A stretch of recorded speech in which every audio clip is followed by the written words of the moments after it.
Good Friday afternoon. The race for the city's top job has officially begun. Candidate nominations for this year's municipal election opened this morning, with people arriving to make sure to get their name on the ballot. CTV's Mike Walker joined us live from City Hall with more, and a pretty big day there, Mike.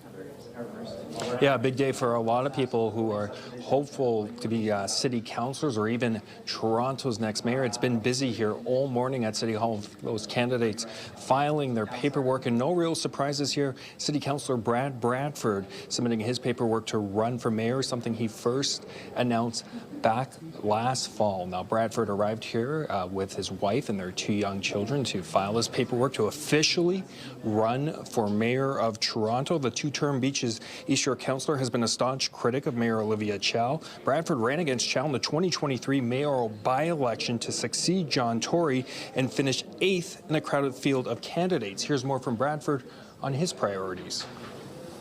I have spent the past number of months going across all 630 square kilometers of this city, and I'm always amazed at the consistency of the feedback that I get. People are all in on Toronto. They want Toronto to be a successful, thriving city. But they tell me every day, Toronto's never been more expensive, it's never been harder to get around, and it's never felt less safe. So I'm going to focus on the 3 C's: crime, congestion, cost of living, unlock the potential of Toronto and its people, and build a city that we can be proud of again. Now, Mayor Olivia Chow has not made any formal announcements about her intentions to seek re-election, telling reporters this morning she's focused on her current job as mayor. But with that being said, all morning, as mentioned, there's been a steady flow of people arriving here at City Hall, dozens filing their paperwork to run for city council or school board trustee. And for some, this isn't their first time. They have run previously in municipal elections or by-elections. Here's more. We got a lot of time between now and the election, and you know what? At the end of the day, I got to talk to the people in my neighborhood and my community and find out what are the issues today, right? And that's what we're going to do. We're going to focus on the campaign and building it forward from there. What do you think those issues are? Transit, for sure. Transit's one of them, for sure. Crime is another one. And there's quite a few others. The environment is important, too. I ran in 2022. I came within 94 votes of becoming the city councillor, and you know, many people believe that politicians just come around during election time, and so I've been committed to doing things differently.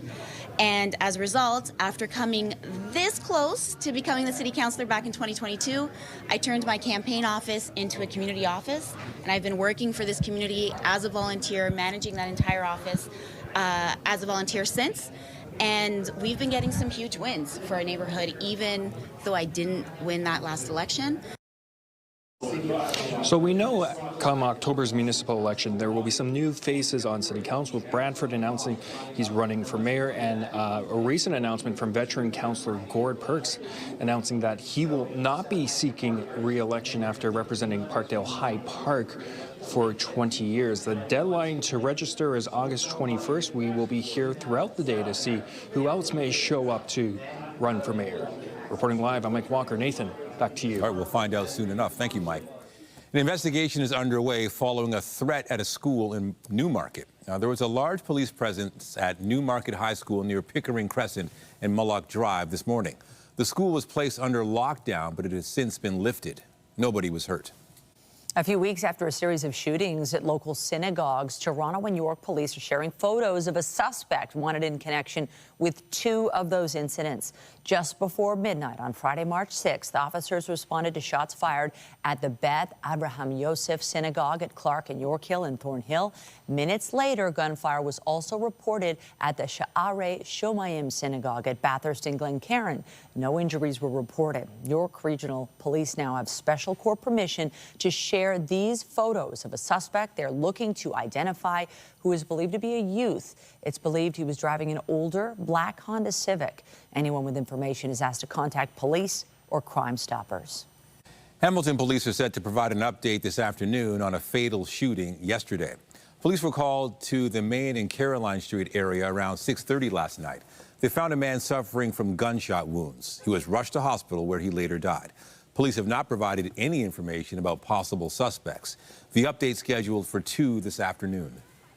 York Regional Police are urging parents of teens to talk to their kids about the dangers of playing the senior assassin game. The social media phenomenon involves teens shooting each other with water or Nerf guns. However, the guns can often look realistic, and York police say officers have responded to 8 weapons calls after concerned citizens called 911 thinking they were seeing teens with actual firearms. Police say any gun-related call is treated as legitimate until determined otherwise.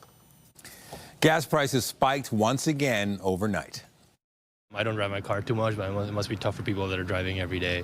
Have you noticed it's getting expensive while filling up each time? Yeah, absolutely. Yeah, definitely the receipt at the end has a higher number on it. My daily cost of fuel has been increased by $10 to $15 per day. Yeah, because earlier I used to fill up like around 140, 135, but right now it's 190, so nearly 60 cents has been risen up by. So it's been a cost like a lot. So $20 like a tank. The price for a liter of regular gas went up 8 cents overnight, now standing at more than $1.90 at most GTHA stations. Gas price analyst Dan McTagg says more volatility should be expected amid the ongoing war in the Middle East. Oil prices have also surged, with a jump being tied to stalled peace talks between the U.S. and Iran. Still to come on CTV News at noon, the latest on the situation on the ground in the Middle East. We'll have more on the U.S. Senate measure aimed at restricting U.S. President Donald Trump's war powers coming up a little later. It is win or go home for the Raptors tonight as they prepare for Game 6 of their first-round playoff series with the Cleveland Cavaliers. A win tonight would force a Game 7 in Cleveland on Sunday, while a loss will end the Raptors' playoff run. CTV's Sean Leathong joins us live now from the OVO Athletic Center with more on how the team is preparing. And, Sean, they got this. Well, Michelle, Nathan, we got some questionable news in the last little while. Brendan Ingram is listed as doubtful for tonight's game, so if the Raptors are going to win tonight, they'll have to do it without one of their premier stars. Scotty Barnes will be in. He had been suffering from a bit of discomfort in Game 5, but we do know he will be going tonight, so the Raptors are going to have to do it while being likely shorthanded. The issue with Ingram was his right heel, and they're working on that. If they can get the inflammation down, who knows, maybe he can play. But like I said, he's listed as doubtful. But what the Raptors are doing this morning, talking about the fact that nobody has lost a home game in this series just yet. There is that old saying that a series doesn't start until the home team loses. That hasn't happened yet, and we're already looking at Game 6, but it is a win or go home game, so the Raptors will be leaning on that crowd tonight. R.J. Barrett talked about just what it means to have that crowd behind him, and Jacoby Walker talked about what it means as the series has progressed through this everybody at home winning situation. Here's what they had to say. Didn't surprise me. I'm from here. I know what it's like. But I think today, even more so than Game 3 and 4, it's going to be definitely crazy in there. Definitely expect that, and we're going to need it. And I think it'll definitely help us to get this win tonight. All wins have been at home for each team. So, you know, that means just we gotta defend home court advantage, try to get it back to Game 7. And, you know, like you said, the series doesn't start. So, I mean, that's going to be the big game. Jacoby Walter talked about how the preparation isn't much different, even though it is a big game. He feels like they're getting good looks. He felt like they played well in Game 5, probably could have won that game. As we know, the Raptors losing 125-120 in Cleveland. They led for a part of that game as much as 10 points at one point. So they're hoping tonight can be different. They're hoping the home crowd will hold up just as it has throughout the series. And they're hoping to head back to Cleveland for Game 7. Reporting live, I'm Sean Leathong. Nathan, Michelle, send it back to you. All right, hopefully. Thanks, Sean. And as the month of May gets underway, preparations for Pride Month are kicking into high gear. Pride Toronto held a festival reveal event this morning. The launch kicked off with a drag performance by Dahlia Doll at the CN Tower. Pride Toronto says there's lots to look forward to throughout June's festival, with more than 300 acts and 600 artists set to take to 8 stages, which will feature 99% Canadian talent. Over 3 million attendees are expected to take part as Toronto Pride marks its 45th edition. Organizers say the milestone is reflected in this year's theme, We won't stop. Well, the mayor is expanding youth programs for at-risk teenagers as part of an effort to create safer and stronger neighborhoods. The age range from the CityServe program, which provides paid work experience for young people, is being lowered to allow greater access over the summer. CTV's Janice Golding has been following this story, and she joins us live with more. And Janice, we know the job landscape for youth is difficult these days. That's right, Michelle. We're live right now outside the McGregor Park Community Center, where, as you mentioned, the mayor just announced an expansion to the CityServe program, which was originally designed for youth between 18 and 24 to keep them away from violence and crime. They were offering them job opportunities. Now they're going to be expanding the program to involve youth between 14 and 18 years of age to have opportunities over the summer. Joining us right now is Tara Muldoon from the Forgiveness Project. She is the director of one of the agencies involved with the CityServe program. Can you just tell us what kind of a difference is this making in youth life? We're very excited. I think we saw the success of CityServe this year, and seeing what it means now for young people. It means that they will be have really exciting opportunities through the summer. We're keeping them in placements. Very amazing opportunities so far to date has been giving back to their community, supporting the elderly community. Our young people this year, we're cleaning up the community, running events for young people. So that's just going to continue, but now with the younger population. I think we heard that it's going to be for 8 weeks. So for 8 weeks, these young people are going to know what it's like to just give back, to be proud of their community, and to know that Scarborough has so much resilience and talent, and for them to thrive. Now, I understand that this is for kids who are most at risk. In fact, we spoke to a young man earlier who'd been shot just a few days before he was placed. He said he'd served time in jail. So he said this is really making a difference to him. Can you show us or tell us how you've seen it make a difference in people's lives? It makes me so proud. Yes, we were given a heads up about that young person, and we brought him in right away. And that's really what CityServe is. It's about getting those young people who are in risk and at the center of violence and have them be part of something that is powerful, transformative. And what is going to happen now, at least in my team, is that those young people that were a part of CityServe year one, now for the summer, they're going to mentor the younger people. So if they've experienced violence, now there's somebody who's on site who understands that. And what it did for that particular young person, and what I'm seeing across the board, is it's giving them routine. It's giving them opportunity. It's giving them a chance to see life outside of just the trauma they've experienced. And they're such, as you saw, they're such young, brilliant people that we serve.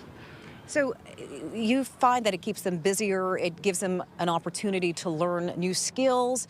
How else does it improve their life outlook? For us, I can speak for our site. We have incorporated a social worker. We have incorporated routine. We've incorporated healthy eating. We've incorporated life stabilization. And we've worked with community partners to really just have this be more than an exciting job opportunity for them. It really is about teaching stability, just ensuring wraparound support, and that they're not alone. We're here with them. We're excited for them. I know today the young people, even meeting the mayor was profound in their lives there. And he pulled me aside and told me that. So just seeing how they have a chance to see life and how big life can be and how powerful that they are. Well, thank you so much, Tara. That must be very gratifying.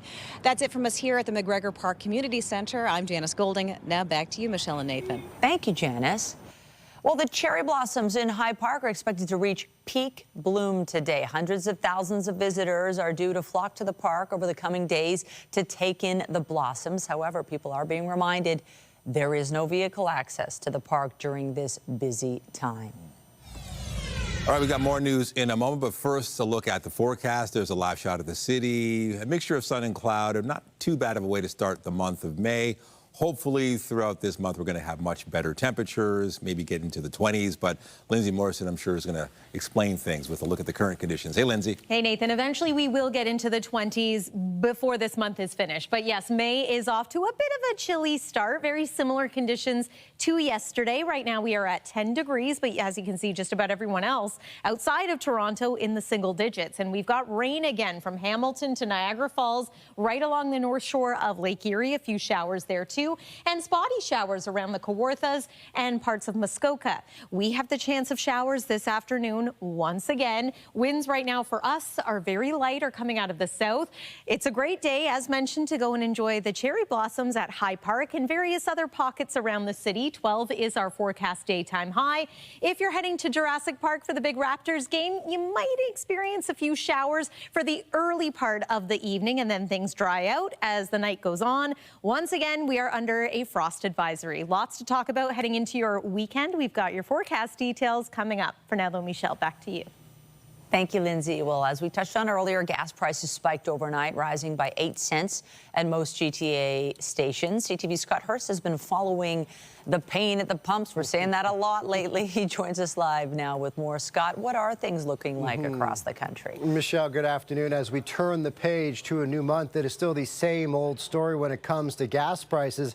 It has been quite a roller coaster ride over the past several weeks, and experts say we should expect more volatility ahead. As you mentioned, most GTA stations saw roughly an 8-cent hike overnight. Other places across the country saw anywhere from 8 to 12 cents, a spike just in the overnight hours. And as I mentioned, expecting more volatility ahead as we look at the average across the country, the provincial average, with British Columbia at more than $2 per liter, and in Vancouver, it's actually upwards of more like $2.25 per liter.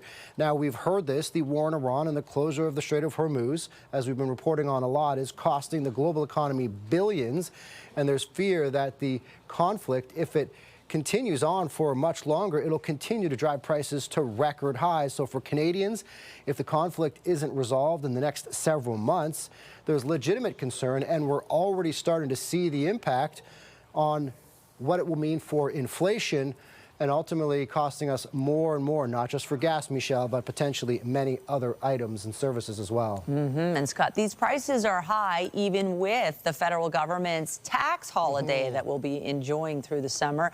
You know, they're still high even though we've got this break, and it's making people wonder, are there any ways that I could potentially save some money? It seems like those savings were swallowed up pretty quickly as the price continued to go up, but there are ways we can all save with a few little things when it comes to regular maintenance on our vehicle or also how we drive our vehicle. So first and foremost, properly inflated tires go a long way, and a survey last year found that only about a quarter of Canadian drivers check their tire pressure regularly, and according to CAA, underinflated tires can reduce your fuel efficiency by about 4%. Also, unnecessary weight on your car and in your car can be a drag, whether it's carrying things on top of your car like bikes or in a roof rack, or unnecessary and bulky items in the back seat or in the trunk.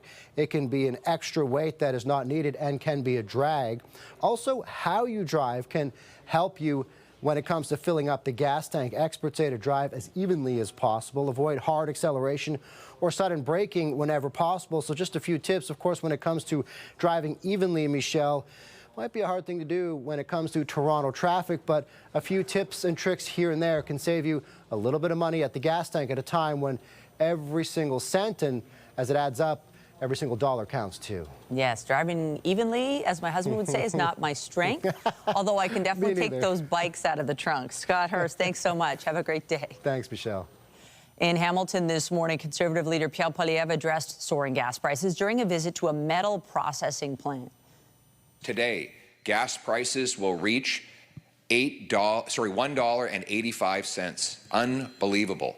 Meanwhile, a decade ago when we had $100 oil around the world, we only had $1.35 gas here in Canada. That's 50 cents lower, even though the oil price was the same. Poilievre reiterated his call for an end to all taxes on gas. U.S. President Donald Trump signed an executive order authorizing a new pipeline to transport Canadian oil to the United States. The Bridger Pipeline is a joint proposal from Canadian pipeline company South Bow and a U.S.-based company also called Bridger Pipeline.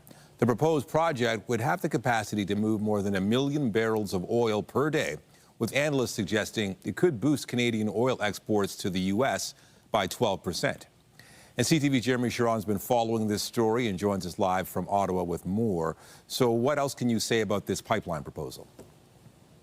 Yeah, well, look, Nathan, this is significant and certainly a change of tone from the president, who in the past has said the U.S. doesn't need oil from Canada if it needs anything at all from Canada.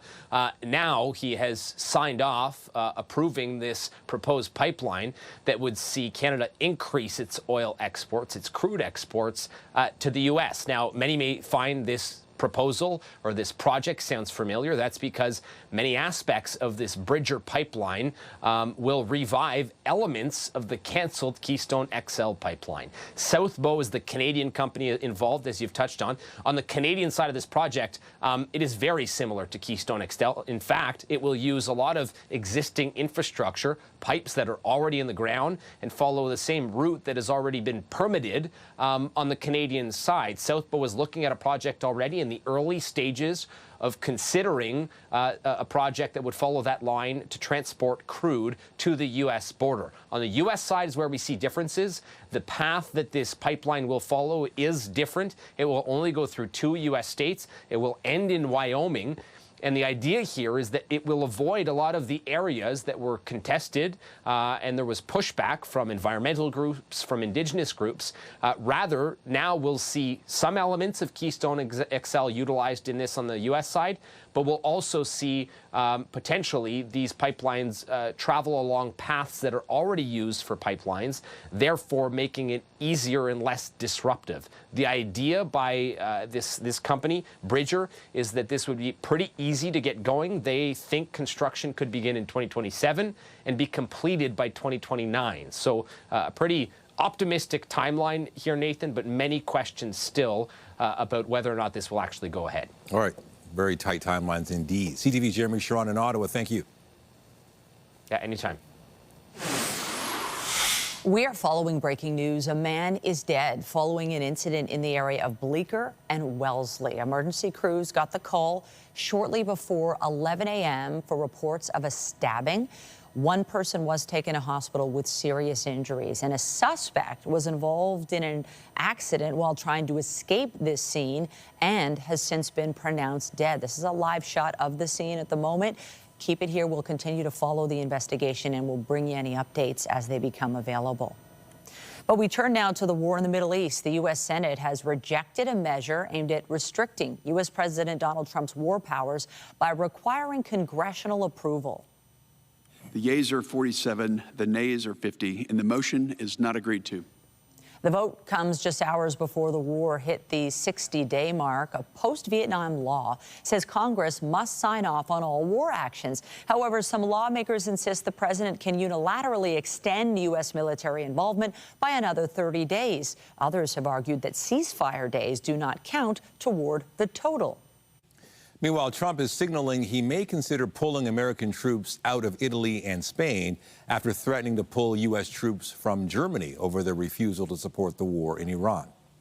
Yeah, probably. Yeah, I probably will. Why should I? Look, why shouldn't I? Italy has not been of any help to us, and Spain has been horrible.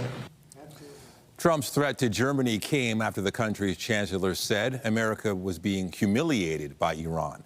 Spain's prime minister has been critical of the U.S. and Israel's war against Iran from the outset, while Italy recently refused to allow the U.S. to use an air base in Sicily. Trump also criticized NATO allies for not sending their navies to help reopen the Strait of Hormuz. New video has emerged showing the moment an armed gunman stormed through a security checkpoint at the White House, his correspondents' dinner. The videos released by U.S. Attorney Jeanine Pirro shows a suspect with a shotgun rushing out of a doorway and through a security checkpoint. Prosecutors say the video shows the suspect, Cole Thomas Allen, and a Secret Service agent exchange fire. Allen has been charged with attempting to assassinate U.S. President Donald Trump. He is due back in court May 11th. Nearly 170 activists, including 2 Canadians, are now in Greece after their Gaza aid boats were intercepted by Israel in international waters yesterday.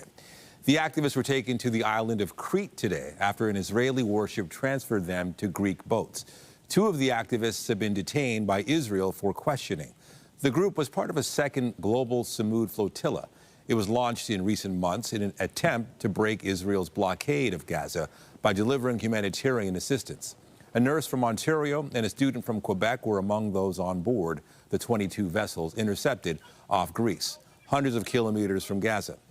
Israel says the organizers are professional provocateurs and insists what it calls a lawful blockade will not be breached.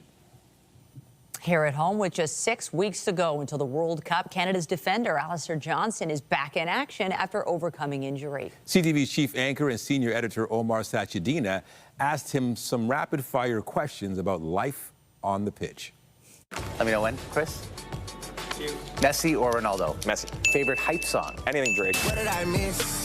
Favorite pregame meal? Like chicken, rice, broccoli. Postgame? Anything that gets the calories in. Favorite place in Canada? Vancouver. Best way to deal with pressure? Don't run from it. Enjoy it, embrace it. What do you love to do when you're not playing soccer? Going for a walk with a dog, probably. What do your teammates call you on the pitch? I get a lot of Ali, but now that we have Ali Ahmed, it makes it a little more difficult. AJ, but probably a lot of Ali, I'd say. Any pregame superstitions or rituals? I like to say I'm not superstitious, and then I realize I do put always my left boot on first, then my right, my left shin pad on first, then my right. Who do you most look up to? My parents. A special talent off the field? I love to talk. One word to describe yourself? Passionate. And if you were not playing soccer, what would you be doing? If you ask my mom, I'd probably be in law school. I'd like to think I'd be in some way or shape involved with the sport, but probably on more the sporting director side. Awesome, because you're so passionate about it. That's great, Alistair. Thank you so much. Love it. Thank you. Cheers. Okay. I appreciate it. Thank you.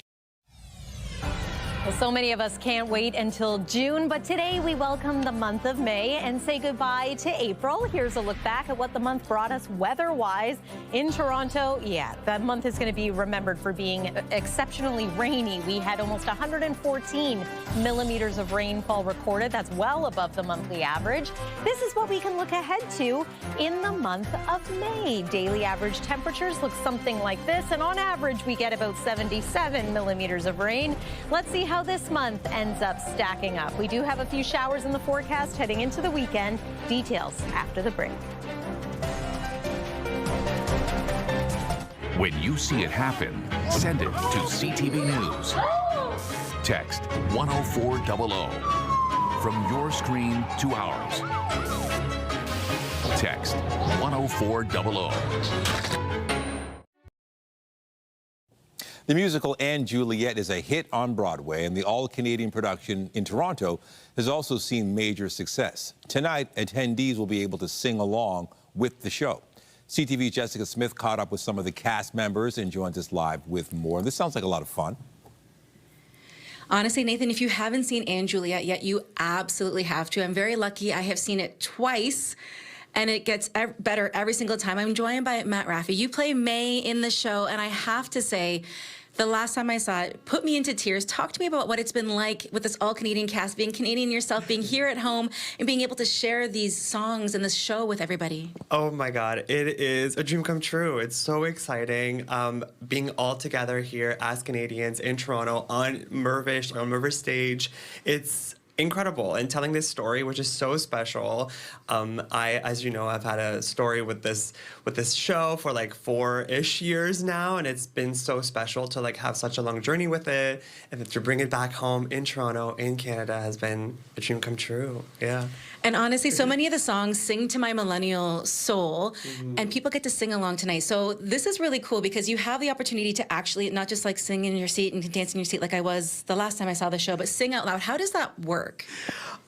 It's wild. It's a party. I'm not gonna lie. I've done it a few times on Broadway. It's the best time. I keep saying, like, I wish every show with & Juliet was a sing-along show because it's just so fun. Like, it's a party. The songs, either you listen to it on the radio for years or you grew up listening to these songs. Either way, you know them. So, of course, everybody wants to sing along, and what a perfect night to come down to the theater and have fun with us and have a party and watch this beautiful story being told with incredible characters and actors, and it's the best.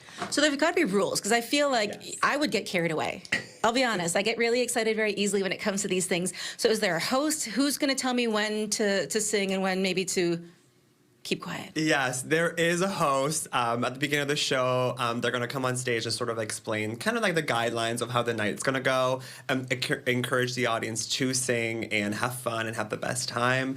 But yeah, I think that it's mostly going to be singing along to the songs and then sort of just enjoying the rest of the show as it's being told. And we are on stage having the best time, but also trying to keep the show going because, you know, you don't want to be in the theater for like 5 hours.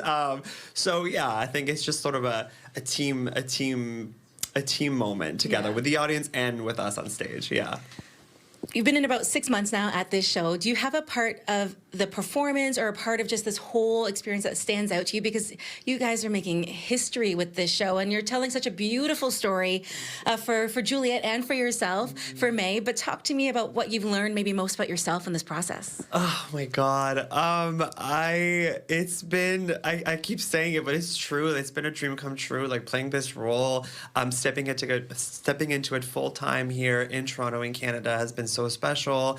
I've been receiving just so much love and support for the role and for how much the role of May means to people, and it's been very, very special. And what I learned is just to sort of it's 8 shows a week. It's hard. It's like Olympian sometimes. So like you really have to focus and like put your full body and soul into it, and have fun with everyone backstage especially. That's the best part of a show. I love the backstage and the camaraderie that we all have together. So it is wonderful, and I was going to say it's going to be May, but it is May. Matt, thank you so much. Sing Along is tonight, and the show has been extended to July 5th, so you have lots of time to go see it. We'll send things back inside to the studio. It's going to be May. May has arrived. Thank you. It is a great show. Now, if you're heading to a show or anywhere else this weekend, there are some transit service changes to be aware of. Tomorrow only, there will not be service on Line 1 from Finch to Shepherd Young. Crews will be carrying out planned track work. Shuttle buses will serve those stations instead, with subways running once again at 8 a.m. on Sunday. And this is the first weekend of several where GO trains won't be running on the Barrie line. Replacement buses will serve all stations except Downsview Park and Union, where subway service is available. All right, it's the first of the month, and already we're talking about frost, and we're talking about cooler temperatures. Hopefully things change. But here's the thing, by the end of the month, I feel we will have turned a corner, right? We're getting there. It felt so good to flip the calendar today. Yes. And yeah, at least we have sunshine. May is one of those months where the average temperature actually climbs quite quickly as the weeks go on. So we're at an average daytime high of about 16 degrees at this point, May 1st. And by the end of the month, our average temperature will be into the 20s. So yes, we have to wait a little bit before we have 20-degree highs in our forecast once again. It is a bit of a chilly start to May this year. Weather is brought to you by the Presler Law Firm Injury Lawyers. You don't pay unless they win. And much like yesterday, this is going to be the kind of day where we have varying amounts of sun and cloud. We found ourselves in a bit of an unsettled weather pattern, not because of one low pressure system after another, but just because of a trough bringing with it a very scattered showers. So spotty rain expected here and there. There's no one entirely dry day in the short range forecast, I'm sorry to say. So just keep that umbrella in your car. You might need it for the next couple of afternoons here. And you may want to cover up your plants again, because this frost advisory is going to remain in effect for tonight, and it's likely going to be in place again tomorrow with overnight lows near freezing here in the city. Temperature-wise right now, we're at 10 degrees at Pearson Airport. We are warmer than Windsor and just about everyone else here in Ontario. 6 degrees this hour in Muskoka. As for today's highs, we're hoping to make it to about 12 degrees. But again, 16 is the average temperature, so we should be a little bit warmer than this. 0 for the low tonight. That risk of frost is going to be there, thanks in part to mostly clear skies. Winds are light, and of course the temperatures are cool. Those are the 3 ingredients that you need for frost at this time of year. And as we take a peek at temperatures for tomorrow, single-digit temperatures in many areas, and the opportunity for some mixed precip, especially for areas north of Highway 407. So just be mindful of that. Not looking at anything accumulating, but just enough to cause a little bit of a scene. Speaking of a scene, we are seeing showers from about Grimsby over toward Niagara Falls and right along that northern shoreline of Lake Erie as well. Spotty showers, even flurries to the east of Georgian Bay. Here's what's to come. So we're going to have dry periods over the next few days. We are going to enjoy some sun over the weekend too, but it's not all clear. So that's about 5 o'clock, 5:30 tonight. Spotty showers around the city of Toronto, drying out as the evening goes on. So that's good news for the folks heading heading to Jurassic Park. Sunshine for tomorrow morning, chance of showers in the afternoon. And guess what? Sunday is very similar. Starting off with sun, then we see some wet weather before the day is finished. And then the early days of next week, while they are going to be warmer, they're also going to be pretty unsettled. So there is your weekend forecast, and this is a look at the 7-day back, seeing temperatures around 17 degrees by Monday and Tuesday of next week. That's the weather for now. Nathan, over to you. Thanks, Lindsay. Still to come, highlighting youth homelessness. We'll have more on Covenant House's Sleep Out event when we come back.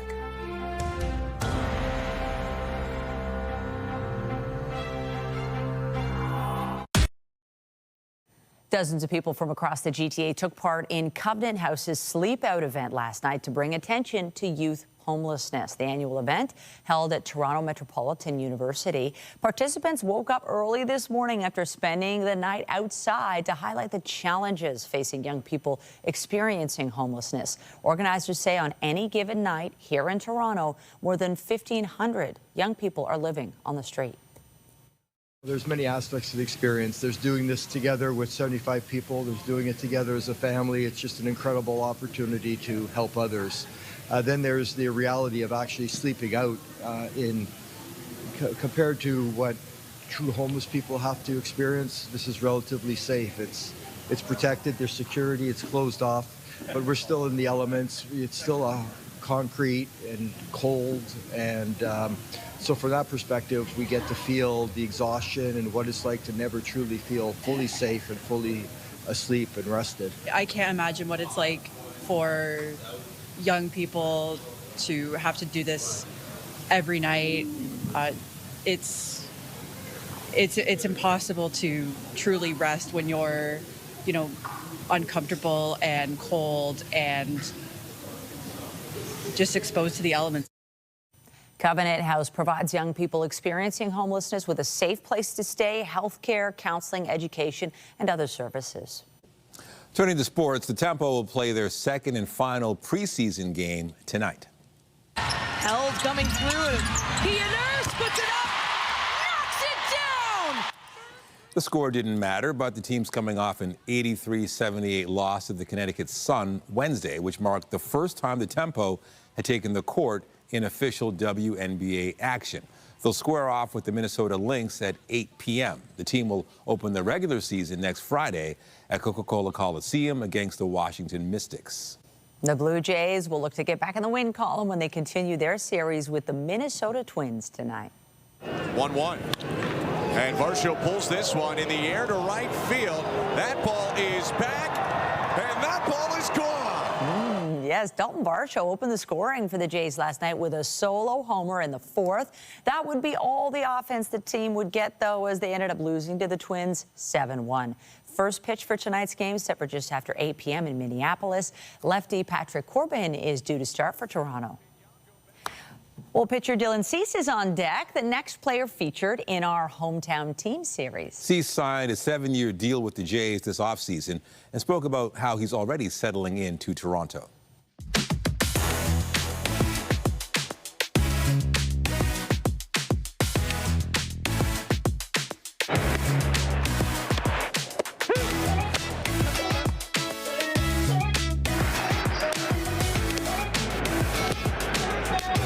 Strikeout number 12. I grew up in Milton, Georgia, north of Atlanta.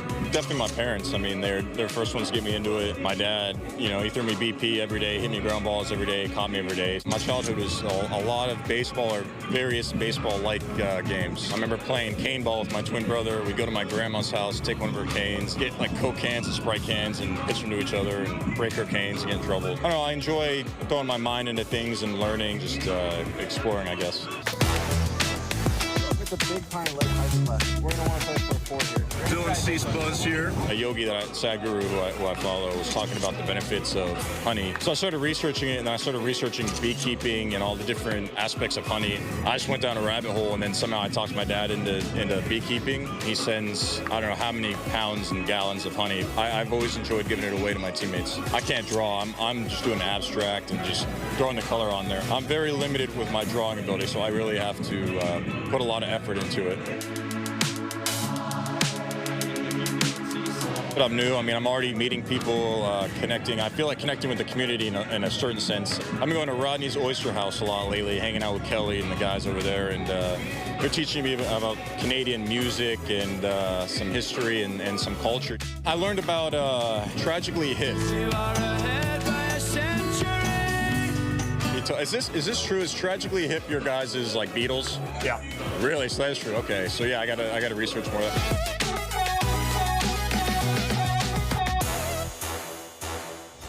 He's learning a lot. We learned so much about him. Now, still to come, Air Canada is pausing its financial outlook for the rest of the year. We'll have more on the impact of rising jet fuel prices when we return. Get Toronto's top stories, breaking news alerts, and watch live. Download the CTV News app.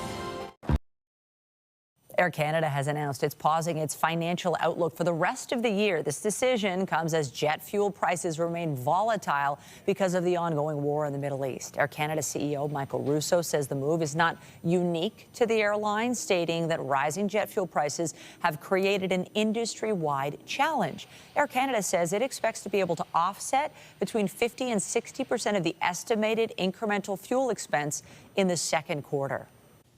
It's a mixed day on the stock markets depending on where you look. U.S. markets are once again eyeing new records after Apple and other big companies reported stronger profits for the start of the year than analysts had expected. Easing oil prices have also helped steady some markets. That's also bringing down the S&P TSX composite thanks to losses in the energy sector.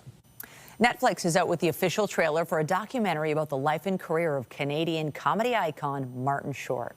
I'm in the greatest profession in the world. I'm so damn lucky. How do I keep it going?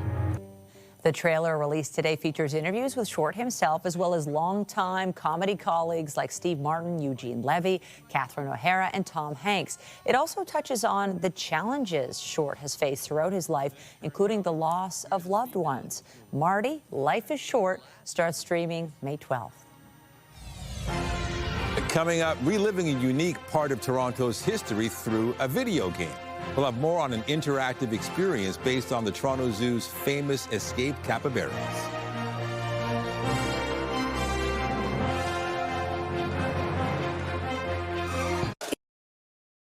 Think back 10 years ago. You may remember a couple of capybaras created a buzz throughout the city when they escaped from the Toronto Zoo. Oh, I remember it like it was yesterday. We were on Capybara watch. They were eventually found and returned, but their legacy lives on in a new video game. CTV's multimedia journalist Corey Baird explains.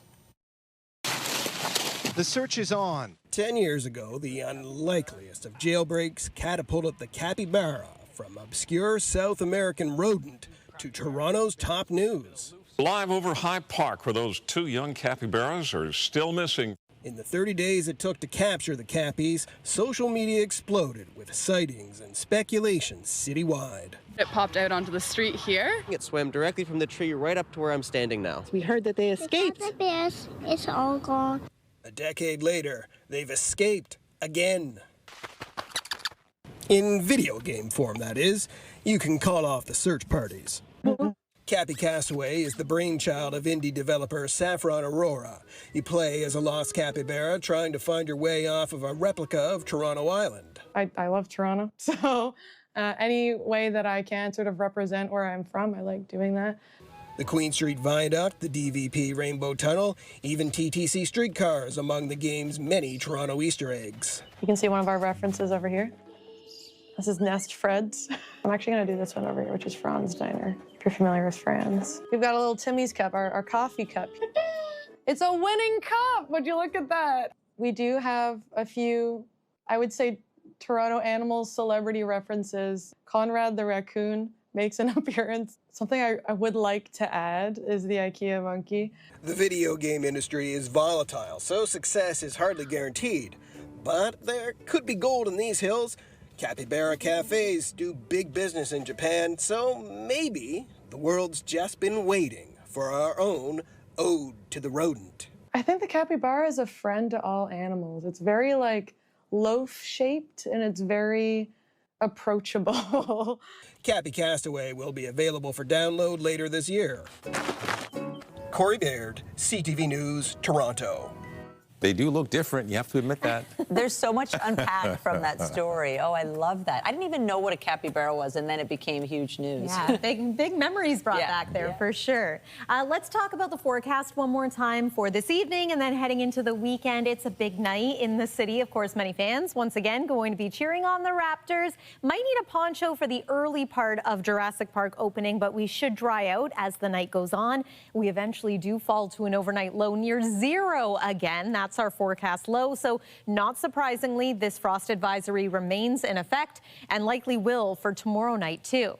There's tomorrow at a glance. It is another cooler than normal day. 10 degrees is what we're forecasting. There will be a nice mix of sun and cloud at the start of the day. Chance of showers in the afternoon. Northwest winds, not the most pleasant feeling. And then Sunday, similar. Some sun to start. Wet weather before the afternoon is finished.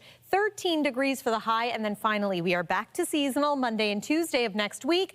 The trade-off is it's going to be cloudy. And once again, we are looking at some showers. Not April showers this time, May showers. Nathan and Michelle. We're getting there. Thank you, Lindsay. And that's it for CTV News at noon. Remember, you can get Toronto's breaking news all day long on CP24 and at ctvnewstoronto.ca. For Lindsay Morrison and all of us here, have a pleasant afternoon. I'm Michelle Dubé. And I'm Nathan Downer. Be sure to join us later for CTV News at 5 and 6.